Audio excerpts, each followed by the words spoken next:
4 hari lalu kurang lebih menerima berita itu, Masya Allah. Jadi ada kuli Bu, Pak, kisah nyata ya, di daerah ujung Jawa sana. Kami sebutkan namanya karena ini orang baik, tung teladan. Namanya Mbah Darjo. Mbah Darjo itu kuli-kuli angkat, dan semua diangkat yang kasar-kasar itu. Ya, ras, batu, disuruh orang angkat. Dan kadang-kala tidak sedikit yang mencela ketika mengangkat itu, direndahkan posisinya. Saya dengan cepat qadar Allah meninggal dunia sesuai ajalnya. Wafat dimakamkan samping orang saleh.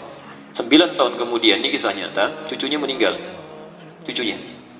Ayahnya menginginkan dimakamkan di samping kakeknya, Mbah Darjo tadi. Begitu akan dimakamkan, spesiesnya nggak terlalu longgar, jadi harus dibongkar sedikit dari makam kakeknya itu. Begitu dibongkar, dalam 9 tahun setelah dimakamkan, bukan cuma jasadnya, kafannya plus papan penutupnya masih utuh. 9 tahun. Apa amalan orang ini? Insya Allah. Ketika ditelusuri kenapa dan sebagainya, tiga keutamaan yang pernah dikerjakan oleh beliau itu. 1, mempertaruhkan tenaga dan keringatnya untuk mendapatkan yang halal, Pak. Lebih baik saya ngangkat yang berat-berat, mendapatkan keringat dan mendapatkan yang halal, dibandingkan mudah dilakukan tapi neraka sudah mengancam. Maka setiap mendapatkan yang halal itu, jatuh keringatnya, itu keringat dihitung itu. Bagian dari pahalanya menjaga tubuhnya. Selamat oleh Allah.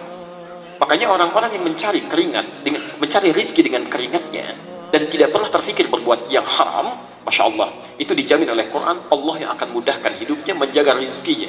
Dari mulai dia hidup sampai dia kembali kepada Allah. Itu ada di Quran surah kedua Al-Baqarah, ayat 172, posisi paling kiri sebelah atas. Nanti ditafsirkan di Quran surah Maryam, surah ke-19, ayat 13, posisi paling kiri di pertengahan.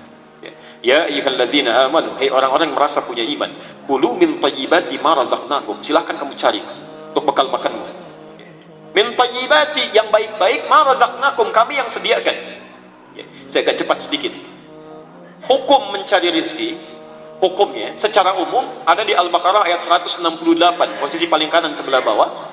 Itu umumnya kalimatnya mengatakan begini, ya ayyuhan nasu, hai manusia, kulu mimma fil ardi halalan thayyiban, silahkan cari rezeki, dapatkan untuk kebutuhan makan yang halal dan baik.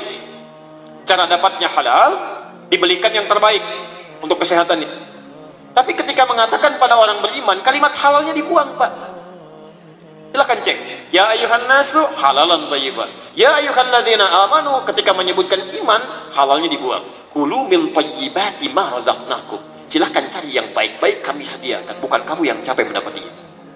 Kenapa kalimat halalnya dibuang di ayat ini? Kata para ulama, karena orang-orang beriman itu dengan iman ada dalam jiwanya, akan otomatis membimbing mencari yang halal. Jadi kalau ada di sini mengaku beriman, beragama Islam, tapi masih memikirkan yang haram, maka ada masalah dalam imannya. Ada masalah, itu dijaga. Saya mohon maaf. Yang kedua, itu sabar dengan ujian. Begitu cari, dicela, gitu kan? Direndahkan, alhamdulillah. Bukankah bersabar dalam ujian mendatangkan pahala? Apalagi saat dicela, oh Masya Allah, itu gratis, Bu. Jangan marah kalau sedang dicela, itu memindahkan pahala. Hadis Muslim, nomor hadis 5611 dari Abu Hurairah. Betul, hadza min hasanati wa hadza min hasanati. Kalau ada orang berbuat baik kemudian melakukan keburukan, itu pahala kebaikannya dipindahkan pada orang yang zalimi itu. Ada orang sholat, selesai sholat mencela orang lain yang belum sholat. Tuh lihat. Baru ngambil wudhu aja belum, kita udah jamaah kan? Alhamdulillah, ya kan? Nah, itu ketika mengucapkan kalimat itu, maka pahala sholatnya pindah pada orang bersangkutan. Selesai. Masya Allah, berapa banyak pahala yang dapat oleh orang tadi. Yang ketiga ini yang belum bisa saya lakukan sampai hari ini pun, Masya Allah, beliau mengikuti sunnah-sunnah orang-orang soleh sebelumnya, salafus soleh. Ibu, bapak sekalian, ini bocoran sedikit ya antara kita aja di sini hari ini. Ada kebiasaan amalan dari sahabat Nabi sampai generasi setelahnya. Kalau sebelum tidur, itu suka punya amalan-amalan khusus dari petunjuk Nabi. Ada yang baca Quran dulu sampai lelah baru tidur. Ada. Kalau ibu bapak, misal ya, nanti dalam waktu senggang baca kitab Imam An-Nawawi, kitab At-Tibyan, terbitan Darun Nafais, itu yang warna kuning, ada 187 halaman, posisi di halaman ke-46, paragraf yang kedua, baris yang ketiga sampai baris kelima. Itu dikisahkan oleh beliau, ada seorang salaf yang kalau mau tidur, itu baca Quran dulu, Pak. Ya, biasanya baca Al-Baqarah. Satu waktu tertidur, Al-Baqarahnya belum kebaca. Itu tiba-tiba tengah malam bangun, terkejut dia mimpi, temannya sampai kaget. Masa bakatnya kamu kenapa? Kata orang ini, wallahi laqad latahaddil baqarah. Saya mimpi tadi, saya diseruduk Al-Baqarah. Saking seringnya baca ayat itu sehingga menjadi bagian dari hidupnya. Ada yang sebelum tidur itu suka memohon kepada Allah membebaskan dari sifat iri hati, lalu maafkan kesalahan orang. Ada. Itu di Musannaf Abdul Razak, nomor hadis 20.559, ya, jilid ke-11 halaman 187 dari Anas bin Malik. Itu disebutkan oleh Nabi besoknya sebagai ahli surga. Ketika kata Anas, bainama nahnu julusun 'inda Rasulillah. Ketika kami sedang duduk-duduk bersama Rasulullah di Masjid An-Nabawi, fa idza yaqul, tiba-tiba berkata, sayatlu 'alaikumul ana min hadzal fajji rajulun min ahlil jannah. Sekarang akan nampak pada kalian di pintu yang ini seorang lelaki calon penghuni surga. Fa idza rajulun min ansarin, tiba-tiba yang nampak seorang lelaki Ansar. Tanquffu lihyatu min atharil wudu, janggutnya masih basah dengan air wudunya. Tangan kirinya memegang sendal, masuk ke masjid 3 hari berturut-turut yang disebutkan orang itu saja yang muncul. Diikuti fatabi'ahu Abdullah bin Amr bin Al-As, diikuti oleh Abdullah bin Amr bin As ke rumahnya. Ya, fabata fihi 3 ayyamin, maka menginap di rumahnya 3 hari. Malam pertama ternyata tidak tahajud, artinya tidak rutin. Malam kedua, Masya Allah, bacaan Qurannya tidak seindah Abdullah bin Mas'ud. Abdullah bin Mas'ud itu kalau baca Quran lupa, itu malaikat turun. Pernah satu kali beliau baca Quran, tiba-tiba angin bertiup kencang, pohon-pohon sudah mulai bergoyang-goyang. Berhenti, itu berhenti. Baca lagi, nyambung lagi. Saking kagetnya, diam diadukan pada Nabi. Ketika Rasulullah SAW menerima berita itu, kata beliau, tahukah anda at-tadri, tahukah anda, ketika anda sedang bacakan, malaikat berebut turun mendengarkan bacaanmu. Kalau diteruskan bacaanmu akan hancur tempat-tempat di sekitarmu itu. Insya Allah, saking indahnya. Makanya Abdullah bin Mas'ud di muka bumi diciptakan cuma 1. Coba kalau semuanya ini seperti Abdullah bin Mas'ud, Masya Allah, habis ini pasar raya, ini begitu dibacakan ya. Makanya ketika Bapak Ibu baca Quran, termasuk saya, malaikat gak pada turun. Cuma dicatat pahalanya gitu ya. Cuma dicatat. Baik, hari ketiga ternyata tidak puasa sunnah.